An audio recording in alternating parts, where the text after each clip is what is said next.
देख रहे मुद्दा, मैं हूं आपके साथ नेहा दुबे। नीतीश कुमार ने मंगलवार को बिहार विधानसभा में आरक्षण का दायरा बढ़ाने का प्रस्ताव रखा। नीतीश कुमार ने बिहार में आरक्षण को 50 से बढ़ाकर 65% बढ़ाने का प्रस्ताव रखा। ईडब्ल्यूएस के 10% आरक्षण को मिलाकर ये 75% हो जाएगा। मंगलवार की शाम हुई नीतीश कैबिनेट की बैठक में आरक्षण बढ़ाए जाने के प्रस्ताव पर मुहर भी लग गई है और इस 2024 के लोकसभा चुनाव से पहले नीतीश का बड़ा दांव माना जा रहा है। रिपोर्ट देखिए।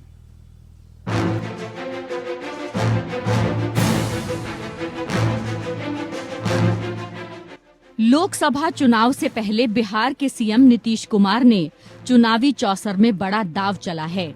नीतीश कुमार ने मंगलवार को विधानसभा में आरक्षण का दायरा बढ़ाने का प्रस्ताव रखा। नीतीश कुमार ने बिहार में आरक्षण 50 से बढ़ाकर 65% करने का प्रस्ताव रखा। ईडब्ल्यूएस के 10% आरक्षण को मिलाकर ये 75% हो जाएगा। मंगलवार की शाम हुई नीतीश कैबिनेट की बैठक में आरक्षण बढ़ाए जाने के प्रस्ताव पर मुहर भी लग गई है। अब सरकार 9 नवंबर को बिहार विधानमंडल में आरक्षण बढ़ाए जाने का बिल पेश करेगी। इससे पहले सीएम नीतीश कुमार ने विधानसभा में जाति आधारित जनगणना पर बोलते हुए कहा था कि ये काम पूरे वैज्ञानिक तरीके से किया गया है। कुछ जातियों की संख्या घटने या बढ़ने पर जो सवाल खड़ा किया जा रहा है वो बहुत बोगस बात है। इस दौरान नीतीश कुमार ने केंद्र सरकार से देश भर में जाति जनगणना कराने की मांग रख दी। पिछड़ा और अति पिछड़ा की संख्या को भी कम से कम अब कुल मिलाकर के और SC/ST को जो 50 है उसकी जगह पर हम लोग 65 कम से कम कर दें, यह आप लोगों से परामर्श है। बिहार में अभी पिछड़ा वर्ग और अति पिछड़ा वर्ग के लिए 27% आरक्षण की व्यवस्था है। इसके अलावा SC/ST को 17%, स्वर्ण को 10%, विकलांग को 3%, स्वतंत्रता सेनानी को 1% आरक्षण की व्यवस्था है। इसके अलावा 3% आरक्षण महिलाओं के लिए भी था, जो समाप्त हो चुका है। अब प्रस्ताव के मुताबिक अनुसूचित जाति का आरक्षण 16 से 20, अनुसूचित जनजाति का 1 से 2% और पिछड़ा व अति पिछड़ा वर्ग का आरक्षण 27 से बढ़ाकर 43% करने का प्रस्ताव दिया गया है। नीतीश ने आरक्षण के दांव में बीजेपी को फंसा लिया है। बीजेपी ने भी आरक्षण को बढ़ाए जाने का समर्थन किया है, जबकि बीजेपी ने शुरू से ही जाति जनगणना का विरोध किया है। लेकिन अब उसकी मजबूरी है कि वो बिहार में आरक्षण को 50 से बढ़ाकर 75% करने का समर्थन करे, ताकि उस पर ओबीसी विरोधी होने का तोहमत न लग सके। दरअसल लोकसभा चुनाव से पहले सभी दलों की ओबीसी पर नजर है। कांग्रेस बढ़ चढ़कर ओबीसी आरक्षण का मुद्दा उठा रही है। हाल के दिनों में राहुल गांधी अपने हर भाषण में ओबीसी की बात कर रहे हैं। हिंदुस्तान की सरकार की रीढ़ की हड्डी जो है secretaries of government of India, उसमें से सिर्फ 7% दलित, आदिवासी और ओबीसी वर्ग से आते हैं।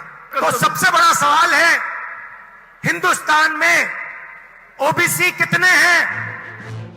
बीजेपी भी खुद को ओबीसी की पार्टी साबित करने पर तुली हुई है। खुद प्रधानमंत्री मोदी अपनी चुनावी रैलियों में गिनाते फिर रहे हैं कि उनकी पार्टी में कितने ओबीसी मुख्यमंत्री और मंत्री, सांसद और विधायक हैं।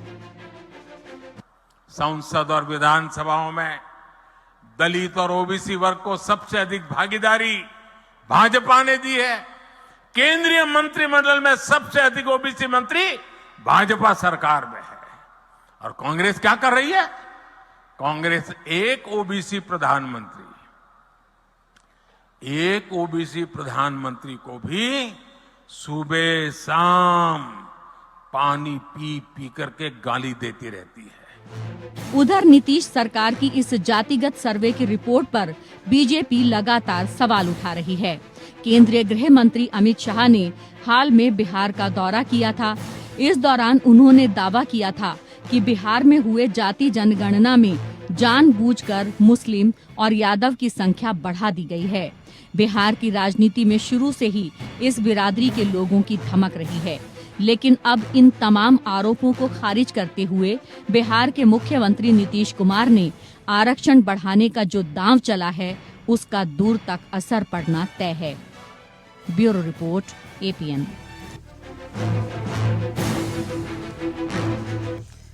तो आरक्षण बढ़ाने का जो दांव चला है, इसका दूर तक असर पड़ना तय माना जा रहा है, लेकिन कैसा असर पड़ेगा इस पर तफसील से चर्चा करेंगे। और अब डर किसको लग रहा है, इस पर भी विस्तार से चर्चा करने के लिए खास मेहमान हमारे साथ मौजूद है, उनसे आपका परिचय करा देते हैं। इस वक्त हमारे साथ विजय खैरा साहब है, प्रवक्ता हैं भारतीय जनता पार्टी के, बहुत स्वागत है आपका। इमरान इलाही जी हमारे साथ है, नेता है जेडीयू के, आपका बहुत स्वागत है। और डॉक्टर लोलारक उपाध्याय जी हमारे साथ है, प्रवक्ता है आरजेडी के, आपका भी बहुत स्वागत है। उपाध्याय जी, इस खास कार्यक्रम की शुरुआत आपके साथ ही करते हैं। अब सवाल इस बात को लेकर है, जो हालात और जो स्थितियां हैं फिलहाल, और जिस तरह से ये कहा जा रहा है कि देखिए आरक्षण बढ़ाने का जो एक दांव नीतीश सरकार की तरफ से चला गया है, इसका असर दूर तलक दिखाई देगा। क्या वाकई आपको लगता है कि 2024 के लिए इससे बेहतर दांव और कुछ नहीं? नेहा जी हमसे पूछ रही हैं जी, डॉक्टर लोलारक उपाध्याय जी।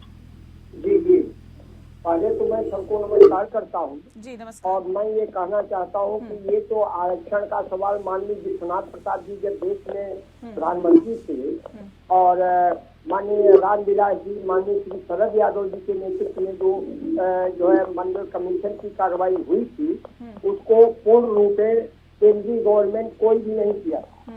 वर्तमान में माननीय तेजस्वी यादव ने, माननीय नीतीश कुमार जी ने यदि बिहार में शुरू किया है तो ये बहुत बड़ी उपलब्धि है। कितना फायदा इससे मिलेगा? उपलब्धि है भारत में। कितना फायदा आप लोगों को मिलेगा इस मौजूदा सरकार को? मौजूदा सरकार को कितना फायदा इससे मिलेगा? देखिए, मौजूदा सरकार को फायदा मिले या न मिले, हमारी बिहार में जो सरकार चल रही है, यह सरकार पूर्ण रूप से दलितों, पिछड़ों, अति पिछड़ों के कार्यों को कर रही है और उनके कार्यों को करने के लिए यदि ऐसा कुछ हो रहा है तो कोई गलत नहीं है, सब ठीक है। इमरान जी, और सुनिए, हाँ। माननीय मोदी जी के जो वहाँ बैठे हुए हैं आपके पास, वो मात्र केवल बीजेपी की ही बात कर रहे हैं। नरेंद्र मोदी जी पिछड़े हैं तो और इससे पहले देश में तमाम लोग आरक्षण में बैकवर्ड और शेड्यूल कास्ट के लोग उच्च पदों पर बैठ चुके हैं। ठीक है। इमरान इलाही जी, अब सवाल इस बात को लेकर भी है कि क्या अभी तक जो सरकार है उसके पास अपने कामों की उपलब्धि नहीं है कि इस तरह के विषय को या इस विषय को उठाया और भुनाया जा रहा है, इस पर आगे बढ़ा जा रहा है, इस पर आगे दांव खेलने की कोशिश की जा रही है? यही एक सबसे बड़ा मुद्दा 2024 में बनाने की कोशिश की जा रही है। इमरान जी। मैम, ये मुद्दे की बात नहीं है। हमारी सरकार तो विकास के पथ पर ही चली आज तक, 2005 से लेकर आज तक। जब बीजेपी साथ थी तब भी हमने विकास किया और आज भी हमारे माननीय मुख्यमंत्री जी जो है विकास कर रहे हैं। न्याय के साथ विकास के पथ पर हमारी सरकार चल रही है। ये कोई वोटों का मुद्दा तो है नहीं। ये तो माननीय मुख्यमंत्री जी ने कल भी कहा विधानसभा में कि ये जो है ये सामाजिक न्याय का एक तरह से ये आधार है, ठीक है, जिसपे सामाजिक न्याय पे ये पता लगा है कि जिसकी जितनी आबादी है, आबादी के अनुपात से आरक्षण दिया जाए। अगर ये आरक्षण अनुपात से दिया जाएगा तो ये उनके साथ न्याय होगा, इसमें तो कोई वोटों की बात ही नहीं है। और जो बीजेपी हमारे साथ माननीय मुख्यमंत्री जी सर्वदलीय बैठक लेकर सर्वदलीय एक मीटिंग थी, उसमें माननीय प्रधानमंत्री जी से मिले थे। बिहार के सभी लोग, सारे दल मौजूद थे, माननीय प्रधानमंत्री से मिले थे कि आप इसको जातिगत जनगणना कराइए,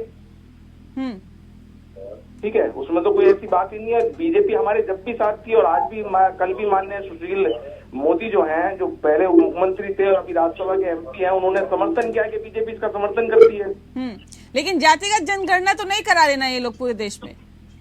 नहीं, वो नहीं करा रहे, वो हमने तो मांग की ना मैडम। हाँ, तो आपकी मांग कौन सा मान ली गई? आपकी मांग को कौन सा माना गया? केंद्र सरकार ने आपकी मांगों को माना क्या? केंद्र सरकार ने मना कर दिया, तब हमने अपने खर्चे, मतलब बिहार की सरकार ने अपने खर्चे पे जातिगत जनगणना कराई और ये देश का पहला राज्य है। नहीं तो आपको लगता है कि आप लोगों ने काट ढूंढ लिया है? भारतीय जनता पार्टी हिंदू हिंदुत्व की बात करती है, आप जातिगत आधार पर आरक्षण की बात करते हैं, तो क्या हिंदू हिंदुत्व को जातिगत आधार पर जनगणना और आरक्षण का मुद्दा उठाकर क्या आपको लगता है कि एक बेहतर काट ढूंढ लिया आप लोगों ने? मैं ये जातिगत जनगणना किसी की काट नहीं है, ये तो न्याय है उन जातियों के साथ जो दबे कुचले वर्ग के लोग हैं। आपको पता है मैम, हमारी जो पहली समाजवादी सरकार थी, जो माननीय कर्पूरी ठाकुर जी के नेतृत्व में चल रही थी, ये सरकार इसी आरक्षण पे गई। माननीय पूर्व प्रधानमंत्री वीपी सिंह जी की सरकार इसी आरक्षण के मुद्दे पे गई। और जब हम आज लागू कर सकते हैं तो हमारी सरकार ने ये सब लागू किया, उसमें हमारे पास बीजेपी भी थी पहले, ठीक है, अभी नहीं है वो। ठीक है। तो विजय वैसा खैरा कुछ- साहब, वैसा क्या कुछ आप भी नहीं इनके है मैडम। समर्थन में नहीं है? क्योंकि अब तो प्रधानमंत्री भी ओबीसी, कितने उनके मंत्रिमंडल में ओबीसी हैं, उसका भी जिक्र कर रहे हैं, ओबीसी की बातें कर रहे हैं। लेकिन अब सवाल इस बात को लेकर है कि जब जातिगत आधार पर जनगणना की बात नीतीश कुमार कर रहे हैं, तेजस्वी यादव कर रहे हैं, तमाम और दल कर रहे हैं, तो आप लोग तो उस बात पर सहमत नहीं है। लेकिन अब जब जातिगत आधार पर जनगणना करा ली, तो क्या आपको लगता है कि 2024 में आप लोगों की काट तो ढूंढ ली है विपक्षी पार्टी ने? मैडम, मैं ये कहना नहीं चाह रहा हूँ, मैं ये कहना चाह रहा हूँ कि मैं खैरा साहब से सवाल है कोई मेरा। काट नहीं ढूंढ रही है। खैरा साहब हमारी से सरकार मैं आ न्याय रही के साथ विकास कर रही है, और ये न्याय के साथ नहीं, विकास को बढ़ावा देना है। विकास के पैमाने क्या होते हैं, उस पर बात करेंगे ना। रुक जाइए एक सेकंड, खैरा साहब जी। देखिए, ये जो मर्जी काट ढूंढते रहे, पूरा हिंदुस्तान इसमें विकास की राह पे चल पड़ा। पिछले 2 चुनाव उत्तर प्रदेश के और 2 चुनाव लोकसभा के इस बात का सबूत है कि दोबारा जीत के आ रहे हैं। और सारे जाति के गड़े ने लालच कर करके रहे मनुष्य, वो पहली बार 60 साल के बाद मोदी जी की नेतृत्व हुई है, और सब एक हो गए, और एक ही विकास का रास्ता सबको चाहिए। सब चाहते हैं हमारे गांव विकसित हो, हमें बिजली मिले, हमें पानी मिले, हमें रोटी मिले। 13 करोड़ लोग गरीबी रेखा से ऊपर हो गए हैं। ये भारत सरकार नहीं कह रही है, WHO का कहना है, यूनाइटेड नेशंस की रिपोर्ट है ये। तो इतने लोगों को जो 60 साल ये बाहर नहीं निकाल पाए गरीबी रेखा से, वो मोदी जी के नेतृत्व में हुआ है, और ये जनता देख रही है, उनको सुविधाएं पहुंच रही है। हंगर इंडेक्स में भारत की क्या स्थिति है? तो जहाँ तक कास्ट का सवाल है, मेरा मतलब ये जाति के गणित लगाते रहेंगे। नीतीश कुमार जी पहले भी इतने बार रहे मुख्यमंत्री, तब ये सो रहे थे, तब इनको नहीं इस बात का होश आया कि हमें क्या करना चाहिए। बल्कि हम ये चाहते हैं कि सही लोगों तक पहुंचे। अगर पिछड़ों को जब देना रिजर्वेशन, तो अति पिछड़ों तक जरूर पहुंचे, नहीं तो उसका कोई फायदा नहीं। अगर पिछड़ों में भी ऊंची जातियां सारा रिजर्वेशन खाती रहेंगी, वही IAS PCS बनते रहेंगे, वही इंस्पेक्टर्स बनते रहेंगे। हमारी सरकार ने तो क्या होगा उन अति पिछड़ों का? हमारी सरकार ने पिछड़े अति पिछड़े जाति सबको आरक्षण दे रही है। हाँ, इनको जरा चुप रहे। देखिएगा, इसमें सभी लोगों को मिल रहा है, सभी का बढ़ रहा है। जो हमने मुसलमानों में पसमानदा मुसलमानों की बात उठाई, जिन्होंने इन्होंने कुचल के रखा 60 साल। नहीं, अच्छा, ये बताइए, अब तो डर लग रहा होगा ना खैरा साहब, जो स्थितियां फिलहाल बनती हुई नजर आ रही है, वो तो ये बता रही है कि भारतीय जनता पार्टी कहीं ना कहीं डर में है। लग रहा है आपको? हमको डर का सवाल ही नहीं, क्योंकि हमने बताया ना, हमारा मुद्दा है राष्ट्रीयता, विकास, हर जाति का विकास। उसके लिए हमें नहीं, तो लोगों का भी तो विकास होना चाहिए। ये भी तो उसी बात को कह रहे हैं कि पिछड़े और अति पिछड़ों। नहीं, मेरी बात छोड़ो, मेरा सेंटेंस याद आ रहेगा, मैं अब सेंटेंस पूरा नहीं कर सका। ठीक है, करिए अपना सेंटेंस पूरा। आरक्षण का जहाँ तक सवाल है, हाँ, आरक्षण होना चाहिए, उस स्थिति तक होना चाहिए जब लाभदायक हो। ये जो आरक्षण की बात करते हैं, हमेशा वोट की नीयत से करते हैं, उसका लाभ नहीं पहुंचता है सही लोगों तक। नहीं, किसान आंदोलन जो चल रहा था, उसका जो बीच में नहीं बोलेंगे आप प्लीज, मैं हाथ जोड़ता हूँ आपके। I don't speak before you. नहीं, ठीक है ना सर, ठीक है ना, लोकतंत्र में सबको अपनी बातों को बोलने का अधिकार है ना सर। ये तरीका ठीक नहीं है, ये तरीका ठीक नहीं है। नीतीश कुमार चाहते हैं उनकी जाति के लोग बढ़े, लालू यादव चाहते हैं कि यादव लोग बढ़े, लूट के हमारी सरकार ने सबके साथ जेल खाट रहेंगे, वो उसके बाद समझौता करती है कांग्रेस। नीतीश कुमार सुप्रीम कोर्ट में सजा पाए, हमने सजा नहीं दी उनको। आप ये बताइए, जाति का मुद्दा उठाने वोट जाना चाहते हैं, एक सेकेंड, ईमानदारी के काम पे आइए ना, वोट पर विकास। ठीक है, एक करके अपनी बातों को रखिए ना प्लीज, ऐसे नहीं। लोला जी देखिए, सीधे आरोप लग रहे हैं कि अपनी जातियों को बढ़ाने के लिए ये दांव चला जा रहा है, और इससे असल में जिनको फायदा होना चाहिए उनको फायदा नहीं होगा, लेकिन ये सिर्फ और सिर्फ वोट बैंक की राजनीति है, जिस वजह से आप लोग इस तरह के हथकंडे अपना रहे 2024 साधने के लिए। लोलारक जी बोलिए सर, 2024 साधने के लिए आप लोग इस तरह के हथकंडे अपना रहे, भारतीय जनता पार्टी ये कह रही है। नहीं, भारतीय जनता पार्टी पिछली भी एजेंडे में 5 साल का चुनाव दिखा रही थी। हाँ। आज भी 5 साल का चुनाव दिखा रही है। अब ये कह रहे देश हमारा स्वतंत्र हुआ 1947 में, अब ये कह रहे हैं कि 2027 तक हमको मौका दीजिए। कितना मौका लेंगे? मौका लेते लेते सब दे दिए, जा रह क्या गया? नौजवान सर्विस चली गई, पकौड़ा बेचने की सर्विस मिलेगी, पता नहीं कहाँ चाय बेचते हैं कि नहीं बेचते हैं। कह रहे हैं चाय बेचा, चाय वाला हूँ। अब चाय वाला कहाँ, कैसे, किस जगह चाय हुआ? देश बेचने का एक तरीका बना लिए है माननीय नरेंद्र मोदी जी। नहीं तो अगर ये कह रहे हैं कि ये 2024 साधने की रणनीति के तहत ये किया जा रहा है, तो सर ये इसमें सवाल गलत कैसे है? ये तो 2024 से पहले अगर आप ये कर रहे हैं। 2024 के लिए हम अपना एजेंडा तैयार किए हैं, वो अपना एजेंडा तैयार करें, कैसे देश को बेचेंगे। चलिए एजेंडा ही है ना, ये तो मानेंगे आप, ये एजेंडा ही है, इससे जनता के सरोकार से कोई मतलब नहीं है। मैम ये एजेंडा नहीं है, मैं यही कहना चाहता हूँ, ये एजेंडा अभी तो लोलारक जी कह रहे हैं एजेंडा ही है, एक एजेंडे के तहत हमने ये किया, आप कह रहे हैं एजेंडा नहीं है। हमने कहा कि ये एजेंडा नहीं है हमारा, एजेंडा तो बीजेपी वाले तैयार कर रहे हैं। एजेंडा बीजेपी वाले तैयार कर रहे हैं कि ये जो है वो बीजेपी अति पिछड़ों को, अति दलितों को और ये जो है पिछड़ों को, अति पिछड़ों को जो है सामने ला रही है, सब कुछ कर रही है। केंद्र में सरकार में काफी लोग हैं।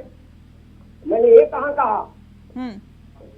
हमारा नाम नेहा जी गलत ना नहीं, आपने ये कहा है कि ये अब हम अपने एजेंडे के तहत काम कर रहे हैं, भारतीय जनता पार्टी अपने एजेंडे के तहत काम कर रही है। वही उसी बात को मैंने कोट किया कि क्या ये एजेंडा ही है वाकई वोट पाने के लिए। हमको भी हम ना रहे, जिंदा हूँ लेकिन नहीं हूँ, कहना शुरू करेंगे वो लोग। ठीक है, खैरा साहब कुछ कहना चाहते हैं? खैरा साहब जल्दी से। एजेंडा के तहत काम कर रहे हैं, इसमें कोई शक की बात नहीं। इनका एजेंडा था लूट भ्रष्टाचार का, उस पर ये काम कर रहे हैं। डिवीजन का इनका एजेंडा था। नहीं, जब लूट भ्रष्टाचार हमारा एजेंडा था तो आप साथ क्यों थे हमारे?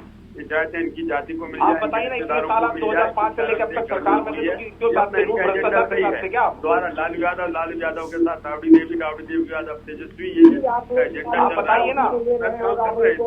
हम वो हमारा एजेंडा नहीं है, हमारा सबका। नहीं तो फिर एक बात बताइए, अगर चलिए ये तो एजेंडे के तहत काम कर रहे हैं, खैरा साहब प्रधानमंत्री नरेंद्र मोदी को ये क्यों बताने की जरूरत पड़ रही है कि देखिए ओबीसी हमारे मंत्रिमंडल में इतने हैं? ये आंकड़े बताने की जरूरत क्यों पड़ रही है? आप करिए ना विकास की बात। आपका प्रश्न लाख टके का है, हम कभी भी इस बात से इंकार नहीं करते। हम समाजवादी लोग ना कभी हिंदू की बात करते हैं, ना हिंदू मुसलमान की बात करते हैं। एक सेंटेंस बोलने देते नहीं है, बीच में बोलने नहीं। हम समाजवादी, जहाँ भी सरकार है, हमारी सरकार बिहार में है, तो हमारी सरकार न्याय के साथ विकास कर रही है हर उस आदमी के लिए जो उनका हकदार है। हर जगह, हर स्थान पर प्रतिनिधित्व हर एक का हो, चाहे वो मंत्रिमंडल हो, चाहे वो सदन हो, चाहे वो नौकरियां हो। हम ये चाहते हैं सबको मिले, उसका एडजस्टमेंट करने का सदा प्रयास करते हैं। हाँ, ठीक है, और उसी प्रयास के तहत आगे बढ़ना भी चाहिए। जाहिर तौर पे जनता सब समझती है, सब जानती है। रिजर्वेशन खा जाओ। ठीक है, चलिए वक्त की कमी है मेरे पास। मैं कहना चाहता हूँ जी, कि हमारे भाई जो हैं वो कह रहे हैं कि हम एजेंडे के साथ चल रहे हैं। हाँ। लेकिन हम इनको बताना चाहते हैं कि हमारी पहली सरकार माननीय मुख्यमंत्री कर्पूरी ठाकुर जी के नेतृत्व में जो चल रही थी वो आरक्षण के मुद्दे पे गई। हाँ। 1990 में वीपी सिंह जी की सरकार आरक्षण के मुद्दे पे गई, बीजेपी ने समर्थन वापस ले लिया था। ठीक है, आज हम इस लायक हुए तो हमने ये न्याय के साथ विकास की जो धारा है उसको आगे बढ़ाया और जिनका हक है उनको हक देने की कोशिश की। ठीक है, और कल तक ये हमारे साथ थे, तो फिर कल ये क्या कर रहे थे हमारे साथ?